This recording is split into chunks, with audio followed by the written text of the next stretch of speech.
Hello my dear students.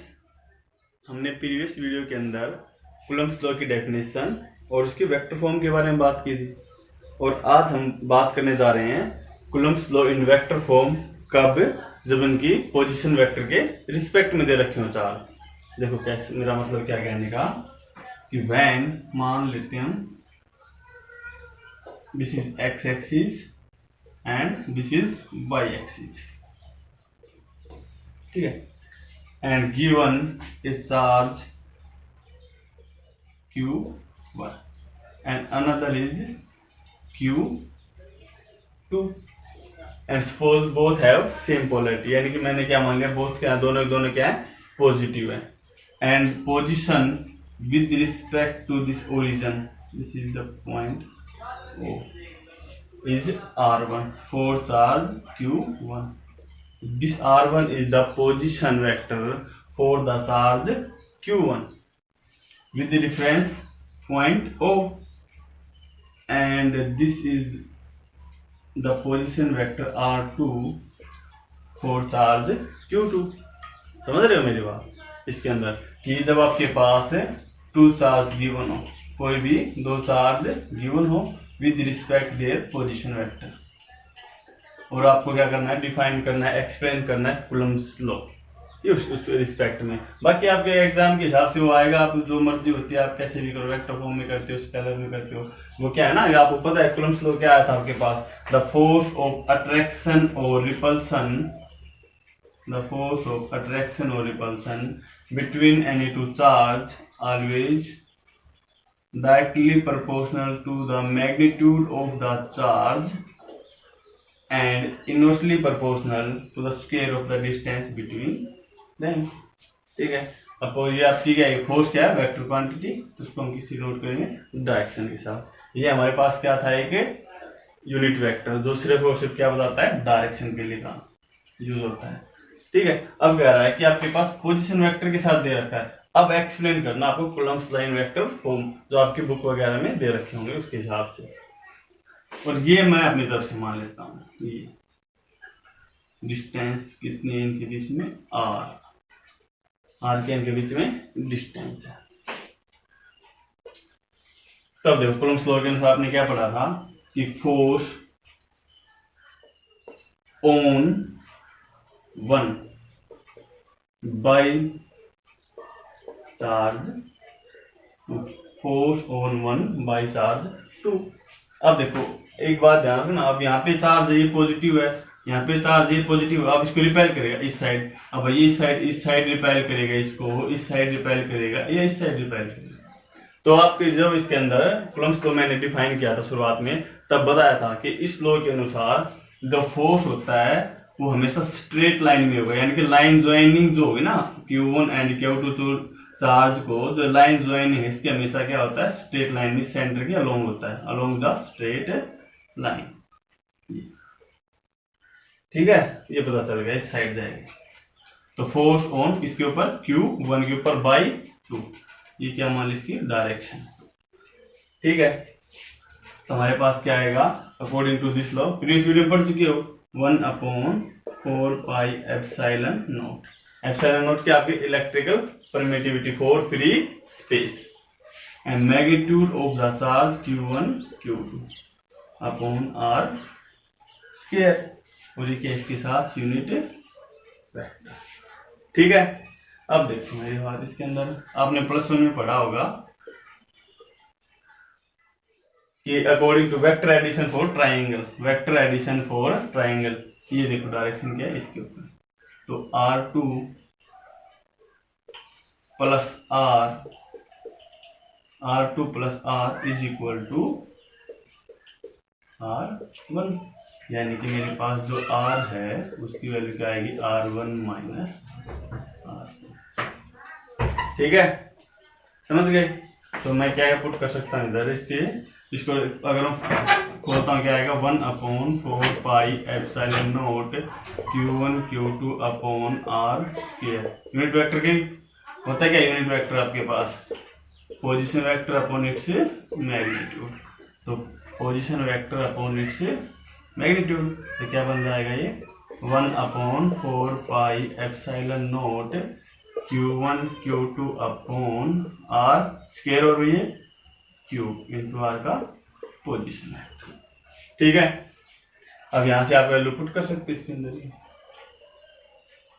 इसका जो position vector है मैग्नीट्यूड हो क्या आएगा, यानी कि force on 1/2 is equal to 1/4 pi epsilon naught Q1 Q2 upon इसकी जगह R1 माइनस R2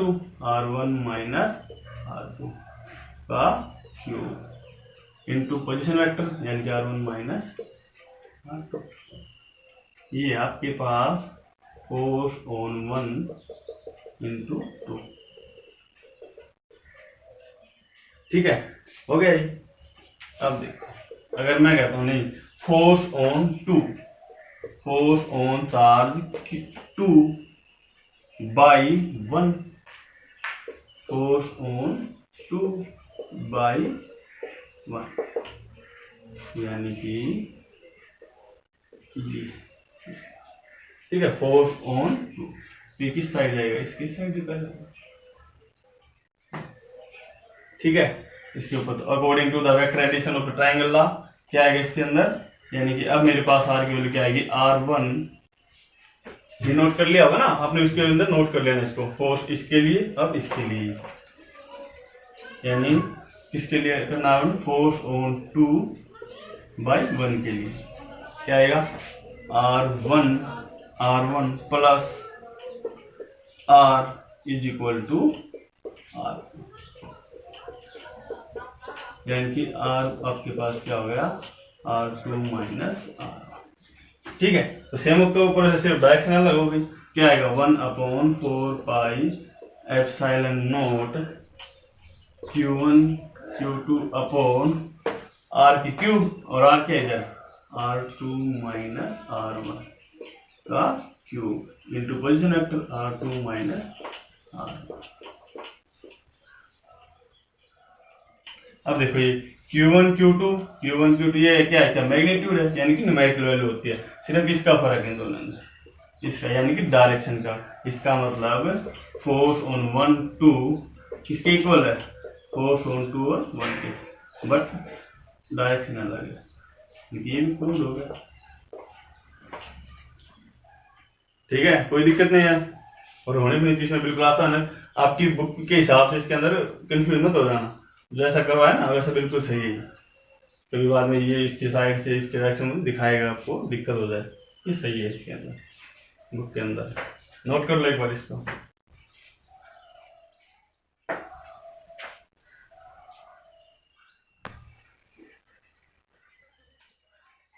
कर लिया होगा भाई नोट। अब जैसे हमारे पास फॉर्मूला आया according to Coulomb's law F is equal to K into Q1 Q2 upon R K। ठीक है, K क्या आपके पास एक इलेक्ट्रोस्टैटिक कांस्टेंट यानी 1/4 पाई एप्सिलॉन नॉट। अच्छा हर बार हम ये लिखते हैं एप्सिलॉन नॉट, ये क्या है एब्सोल्यूट इलेक्ट्रिकल परमिटिविटी।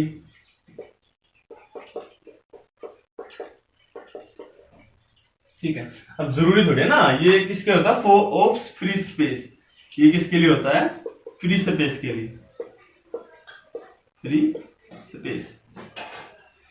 अब जरूर सुना वहां पे आपके पास की फ्री स्पेस हो सकता है इसके मीडियम जो बिटवीन टू चार्ज के बीच के अंदर जो मीडियम होगा, जो नेचर होगा, जरूर ना फ्री स्पेस हो हमेशा, ये तो जरूरी नहीं है, कुछ भी नेचर हो सकती है। यानी आपके पास इधर के की वैल्यू जो करती है depends upon nature of medium,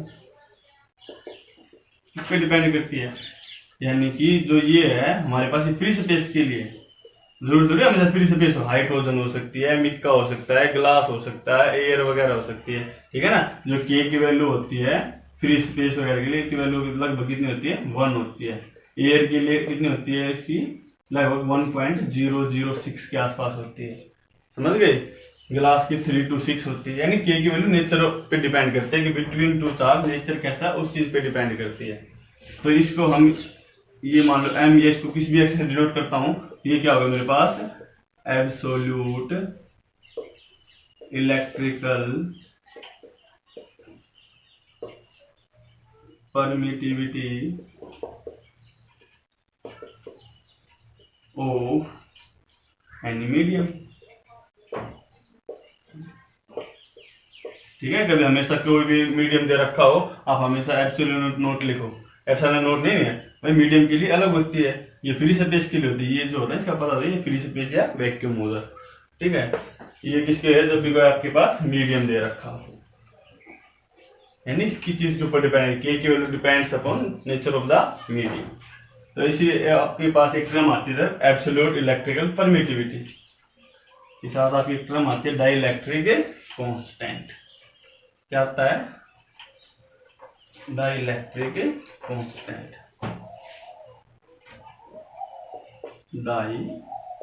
dielectric constant.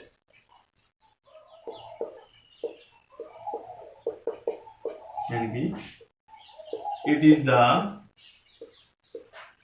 ratio of absolute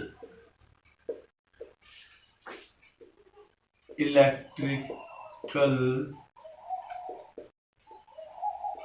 permittivity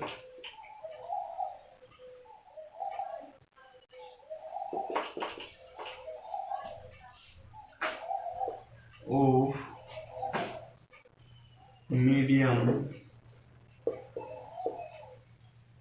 to the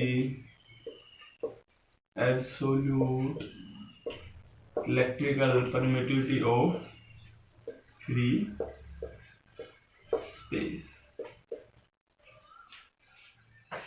इसको हम क्या बोलते हैं, डाइलेक्ट्रिक कांस्टेंट, या फिर is called relative electrical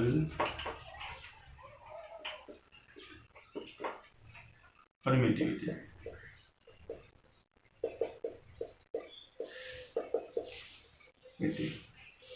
denoted by, जैसे डिनोट करते हैं ऐसे, मीडियम टू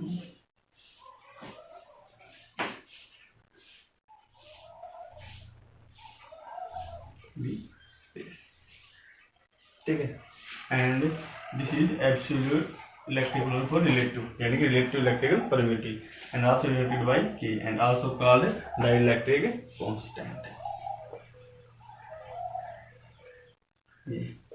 इसको ये रिलेटिव इलेक्ट्रिकल परमिटिविटी बोल देते हैं, डाइलेक्ट्रिक कांस्टेंट भी बोल देते हैं। ई आर से डिनोट कर लो या फिर के से भी डिनोट कर देते हैं, इससे किससे डिनोट कर देते हैं, के से भी डिनोट कर देते हैं। इसको नोट करो एक बार इसको।